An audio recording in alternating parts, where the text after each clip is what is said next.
이 세상을 살아가는 동안에 나의 힘을 의지할 수 없으니 기도하고 낙심하지 말 것은 주께서 참 소망이 되심이라.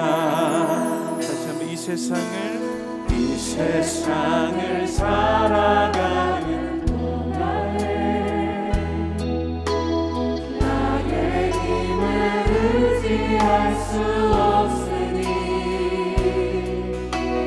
기도하고 낙심하지 말 것은 주께서 참 소망이 되심이라. 하나님의 꿈이 나의 비전이 되고 예수님의 성품이 나의 인격이 되고 성령님의 권능이 나의 능력이 되길 원하고 바라고 기도합니다. 주의 길을 걸어가는 동안에 세상의 것 의지할 수 없으니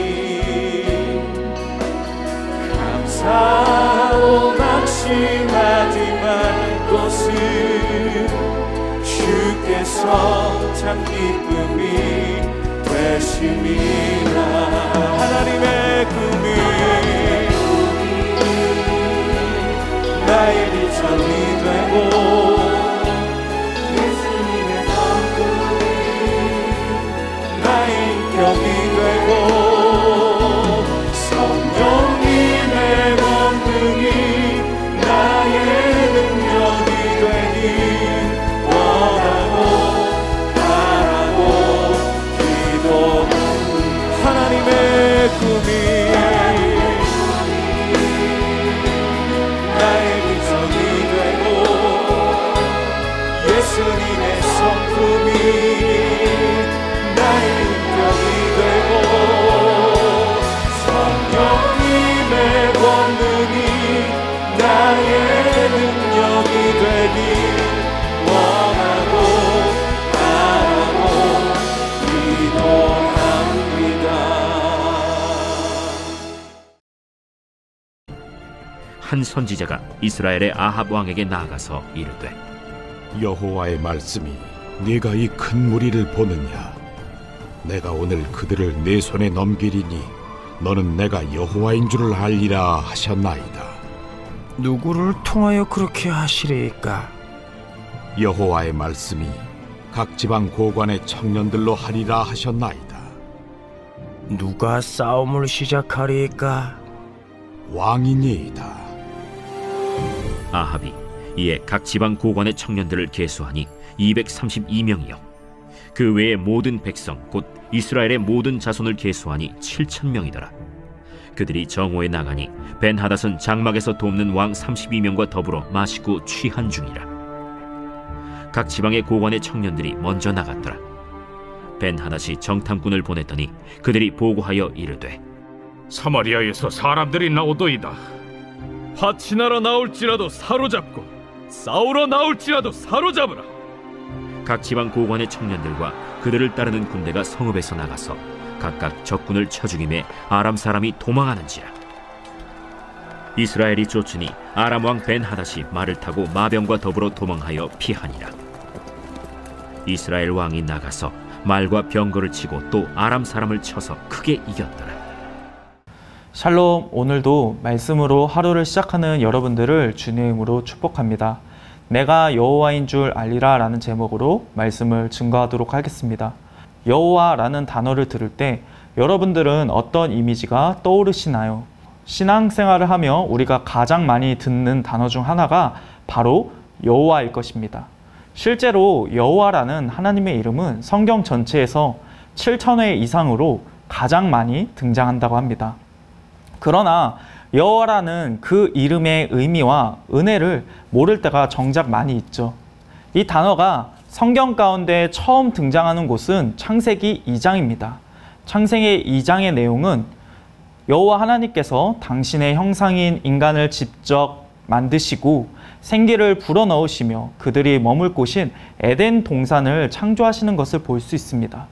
여호와라는 단어는 이처럼 인격적인 하나님의 사랑을 보여주는 맥락에서 시작합니다. 또한 창세기 2장은 부모가 자녀를 사랑할 때 일방적으로 선물을 약속하고 그것을 이루듯이 아담에게 돕는 배필을 약속하시고 그것을 이루시는 여호와 하나님의 모습을 보여줍니다. 여호와라는 하나님의 이름에는 이처럼 인격적인 사랑과 언약의 속성이 담겨 있는 것입니다. 그런데 오늘 본문은 좀 특이합니다. 보통 누군가에게 선물을 주거나 보상을 약속할 때는 무언가 잘하거나 사랑스러울 때입니다. 그런데 하나님 당신께서는 이런 인격적인 사랑과 언약의 신실함을 전혀 사랑스럽지 않은 자에게까지 보여주시는 것이죠. 내가 여호와인 줄 알리라 라는 은혜의 선포가 대체로 그렇습니다.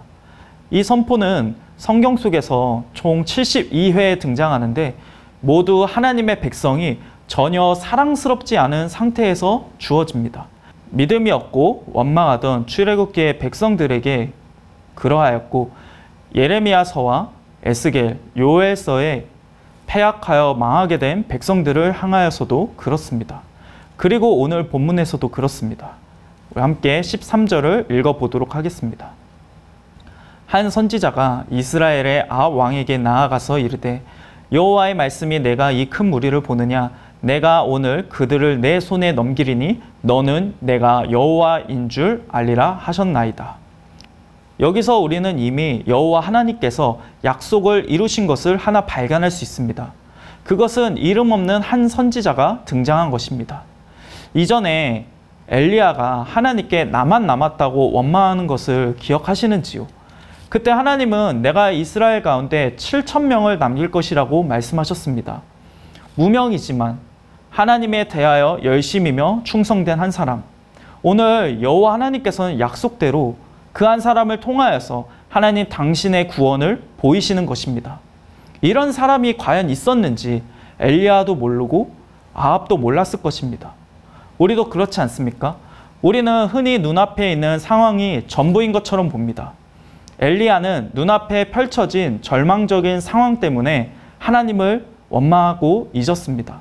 그리고 아합도 그렇죠. 그는 상황이 좋을 땐 좋을 대로 하나님 없이 살았고 상황이 나쁠 땐 나쁠 대로 자신이 할 수 있는 최선만을 다했습니다. 지금 눈앞에 아람 연합군이 이르렀어도 장로들에게만 의견을 구할 뿐 하나님을 찾지 않는 것이죠. 그러나 하나님께서는 이런 눈앞의 상황만 보는 연약함을 꾸짖기보다 이미 아신다는 듯이 이렇게 말씀하십니다. 내가 이 큰 무리를 보느냐 내가 오늘 그들을 내 손에 넘기리니 너는 내가 여호와인 줄 알리라. 큰 무리를 볼 때 전투의 결과는 이미 정해져 있는 것 같았습니다. 그래서 하나님을 찾지도 부르지도 않았습니다. 그런데 무엇입니까? 하나님이 먼저 오셔서 내가 오늘 그들을 내 손에 넘기겠다라고 약속하시는 것이죠. 마치 어린 자녀가 소리를 지르고 미운 짓을 할 때에도 꾸짖지 않고 이해하려 하고 안타까워하며 품고 사랑하기를 멈추지 않는 부모의 사랑처럼 여호와 하나님께서 자격이 없는 당신의 백성을 버리지 아니하시고 오히려 다시 긍휼을 베푸시고 사랑하는 것입니다. 왜 그렇습니까? 자녀이기 때문입니다. 여호와 하나님의 인격적인 사랑은 이처럼 자녀를 향한 부모의 변함없는 사랑과 같습니다. 하나님께서 자녀를 돌이키는 방법은 언제나 그분의 신실하심을 보여주는 것이었습니다. 특별히 예레미야서는 여호와를 이렇게 말합니다. 예레미야 33장 2에서 3절입니다. 이를 행하시는 여호와, 그것을 만들며 성취하시는 여호와, 그의 이름을 여호와라 하는 이가 이와 같이 이르시도다. 너는 내게 부르짖으라. 내가 내게 응답하겠고 내가 알지 못하는 크고 은밀한 일을 내게 보이리라. 오늘 하나님은 악인일지라도 여호와 하나님의 약속을 신뢰하고 돌이켜 순종하면 어떤 은혜를 주시는지 우리에게 보여주십니다. 아합의 상황이 그런 것이죠. 그가 어떻게 큰 무리를 이길 수 있을까요? 그것은 사람으로서는 알지 못하는 크고 은밀한 일입니다. 그러나 아합은 하나님의 약속을 믿고 순종하기 시작합니다. 14절입니다. 아합이 이르되 누구를 통하여 그렇게 하시리이까? 대답하되 여호와의 말씀이 각 지방 고관의 청년들로 하리라 하셨나이다. 아합이 이르되 누가 싸움을 시작하리이까? 대답하되 왕이니이다. 여기서 각 지방 고관의 청년은 히브리어로 나아라고 하는데 사춘기 연령의 청소년들을 보통 일컫습니다. 우리는 이 단어를 사무엘상에서도 발견할 수 있습니다. 어디냐면 다윗과 골리앗의 전투입니다. 사무엘상 17장 33절입니다. 사울이 다윗에게 이르되 내가 가서 저 블레셋 사람과 싸울 수 없으리니 너는 소년이요 그는 어려서부터 용사임이니라. 여기 소년이라고 적혀있는 단어가 오늘 본문에서는 청년으로 번역된 것이죠. 누가 봐도 안 될 싸움이 일어났습니다. 전쟁에 능숙한 장수를 보내도 부족한 마당에 미숙한 지금 소년을 보내라고 하시는 것이죠. 그리고 그 수를 모아서 보니 15절에 232명이라고 합니다. 그리고 그들을 따르는 사람의 수는 7,000명입니다. 그렇다면 아람 연합군은 몇 명이었을까요? 정확한 수는 우리가 알 수 없습니다. 다만 이후에 27절을 보면 이렇게 말합니다. 이스라엘 자손은 두 무리의 적은 염소떼와 같고 아람 사람은 그 땅에 가득하였더라. 준비된 군사도 적고 그리고 미숙합니다. 그러면 전투를 일으키는 타이밍이라도 좋아야 할 것입니다. 모두가 잠들 새벽이나 밤 같은 시간 말이죠. 그런데 하나님은 이들을 정오에 싸우도록 보내십니다. 16절입니다. 그들이 정오에 나가니 베나닷은 장막에서 돕는 왕 32명과 더불어 마시고 취한 중이라. 취해 있다는 것은 그들이 지금 전쟁이 불가능한 지경에 이르렀다, 이것을 말하는 것이 아닙니다. 그만큼 승리를 확신하고 있다는 것이죠. 18절을 보면 베나닷이 이렇게 말합니다. 그가 이르되 화친하러 나올지라도 사로잡고 싸우러 나올지라도 사로잡으라 하니라. 아람군은 이스라엘 군이 나오는 것을 이미 보았습니다. 전투 불능 상태가 아닙니다. 이미 절대 우위의 상태에 있음을 확신하고 있기에 생포하라라고 말하는 것이죠. 지금 숫자도 전쟁의 능숙함도 그리고 타이밍도 아람이 절대적으로 유리합니다. 그런데 이 전쟁이 어떻게 승리할 수 있을까요? 성경은 그것에 대해서 장황하게 설명하지 않습니다. 아주 단순하게 이야기합니다. 21절입니다. 이스라엘 왕이 나가서 말과 병거를 치고 또 아람 사람을 쳐서 크게 이겼더라.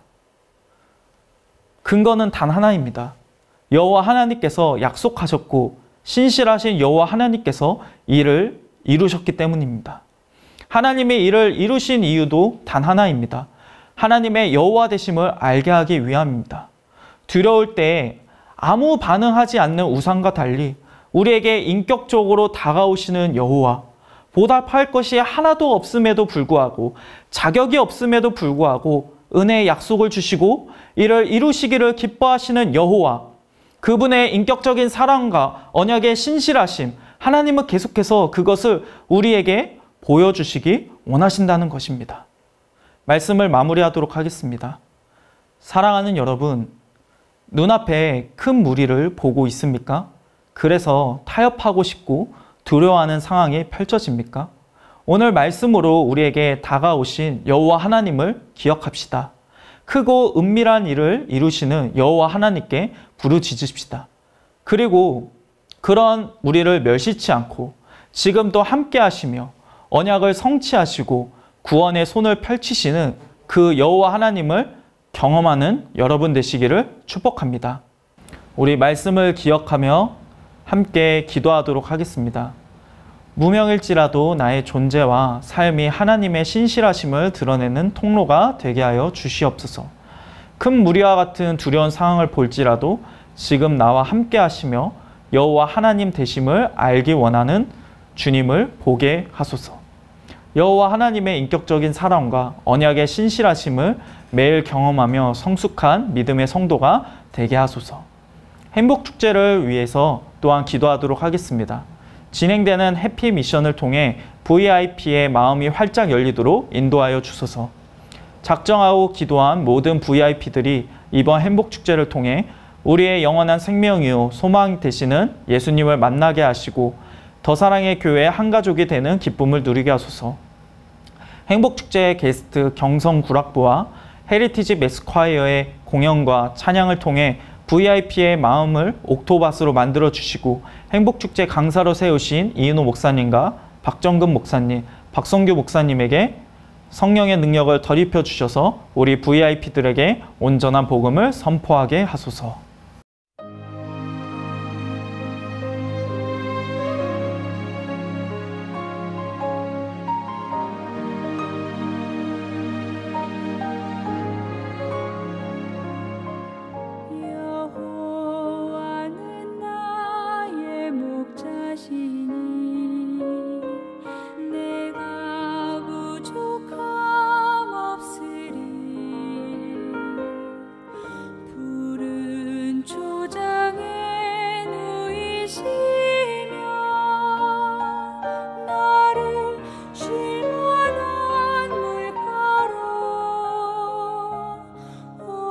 주께서